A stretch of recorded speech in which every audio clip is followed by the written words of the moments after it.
देखिए साहब, अगर मस्जिद में जगह कम नहीं गई, ईद की नमाज रास्ते में पढ़ेंगे। मेरे को अगर जगह नहीं मिली, मैं तो रास्ते में पढ़ूंगा। कर दो कैंसिल मेरा पासपोर्ट। जो भी क्या बीजेपी सिखाएगी मेरे को क्या करना है? मस्जिदों में घुस के मुसलमानों को चुन चुन के मारेंगे। क्या कि आएगा बेटा, दो टांग पे जाएगा तो स्ट्रेचर पर ही हो। तो इंशाल्लाह आज भी बोल रहा हूँ मैं। देखिए साहब, अगर मस्जिद में जगह कम नहीं गई, ईद की नमाज रास्ते में पढ़ेंगे। मेरे को अगर जगह नहीं मिली, मैं तो रास्ते में पढ़ूंगा। कर दो कैंसिल मेरा पासपोर्ट। किसमें ताकत है? कौन से प्रोविजन के तहत आप मेरा पासपोर्ट कैंसिल करेंगे?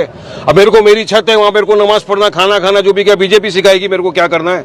जो मेरे को करना होगा, जो हमारी मर्जी में आएगा करेंगे। संविधान के दायरे में रहकर हम कर रहे हैं। जिस तरह से अभी मुझे बताइए, हम गणपति का फेस्टिवल हमारा हिंदू भाई बनाते, किसी कोई रोकता है? पंडाल कहाँ रखते? घर में लगते हैं, रस्ते पे रखते हैं, रस्ते पे लगते हैं। होली घर में खेलते, रस्ते पे खेलते, रस्ते पे खेलते। तो हम भी हमारा त्योहार का अगर आधा घंटा सुबह में अगर ईद की हमने नमाज अदा कर ली तो कौन सा पहाड़ टूट पड़ेगा? अरे पुलिस प्रशासन की जवाबदारी बनती है, रोकिए, वहां पे बंदोबस्त करिए ना। कौन सा ट्रैफिक का वेहिकुलर प्रॉब्लम हो जाता है आपको? हमने देखा है कांवड़ यात्रा के अंदर महीनों तक रस्ते के ऊपर भीड़ रही। उनके ऊपर तो आप आसमान से हेलीकॉप्टर से फूल बरसाते हो। और अगर मुसलमान ने बोल दिया कि हम रस्ते पे नमाज पढ़ेंगे तो आपको ये तकलीफ हो जाती है। अरे कितनी नफरत फैलाएगा बीजेपी? हमको तो लगता है कि इतनी नफरत फैल गई कि अब इनको हमारी नमाज जो पढ़ेगा उस पर भी केस कर देंगे। अब तो घर में भी नमाज जो पढ़ेगा उसको बोलेगा नहीं तेरे पे केस कर देंगे। घर में खाना खाया केस। अरे तो ये एक लिमिट होती है ना कोई चीज की।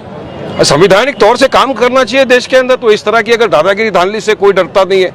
हम तो पढ़ेंगे इंशाअल्लाह ताला नमाज। और अगर मस्जिद में जगह नहीं मिली, रस्ते के ऊपर भी खड़े रह के पढ़ेंगे नमाज। कौन से धारा के तहत आप मेरा पासपोर्ट कैंसिल करके दिखाते हो? करके दिखा दो, जाओ देख लो। जवानों से क्या आप करना चाहेंगे? हरियाणा गवर्नमेंट ने ईद के दिन छुट्टी कैंसिल की है। ये तो माशाल्लाह। और लो, ये मोदी की सौगात और एक मिली है आपको। इतनी सारी सौगातें ईद बांट रहे हैं ना। ईदी बांट रहे हैं। हाँ, ये तो और एक सौगात मिली है। वो तो 25 करोड़ की आबादी में 32 लाख को ईदी दे रहे। अरे मोदी जी, आप हमको बहुत सारी सौगातें दे चुके हो। हम तो देख रहे हैं गुजरात की राइट से क्या हो रहा है, कितनी सौगातें हमको दी। बिल्किस बानो के बलात्कारियों को आपने छोड़ दिया, ये सौगात से कम था? जखिया जाफरी बेचारी इंसाफ की गुहार लगाते लगाते अल्लाह को प्यारी हो गई, उसको इंसाफ नहीं मिला। ये क्या कम था? और अभी आप ये 32 लाख लोगों को किट देकर क्या कर रहे हो मोदी जी? तो बिहार का पोलराइज कर रहे हो। मगर वहां पर हमको बेवकूफ समझने की कोशिश मत करो। हमारी वक्फ की जमीन हम किसी भी कीमत पे 1 इंच भी तुमको हथियाने नहीं देंगे। हम संविधान के दायरे में रहकर अपना प्रोटेस्ट जारी रखेंगे।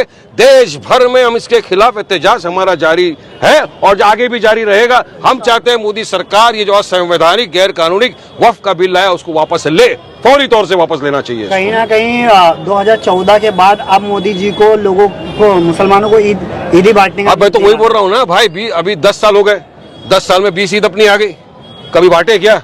हाँ, नफरत तो हर दिन बांटा है, भर भर के बांटा है। इनके लोगों ने तो यहाँ तक कहा स्टेज पे खड़े रह के मस्जिदों में घुस के मुसलमानों को चुन चुन के मारेंगे। बहरहाल वो तो हमने जवाब दिया कि आएगा बेटा, दो टांग पे जाएगा तो स्ट्रेचर पर ही हो। तो इंशाल्लाह आज भी बोल रहा हूँ मैं। तो नफरत तो इतनी बांटी है इन्होंने 10 साल में जिसकी कोई हद नहीं है। और अब तो नफरत का पैमाना एकदम क्रॉस कर दिया लोग ने। अब तो नमाज से भी इनको तकलीफ हो गई। लेकिन हम तो यकीन मानिए, मैं नमाज पढ़ूंगा रस्ते पे। अगर मुझे मस्जिद में जगह नहीं मिली इंशाअल्लाह ताला पढ़ूंगा। हम सब पढ़ेंगे इंशाअल्लाह, सब पढ़ेंगे नमाज हम लोग।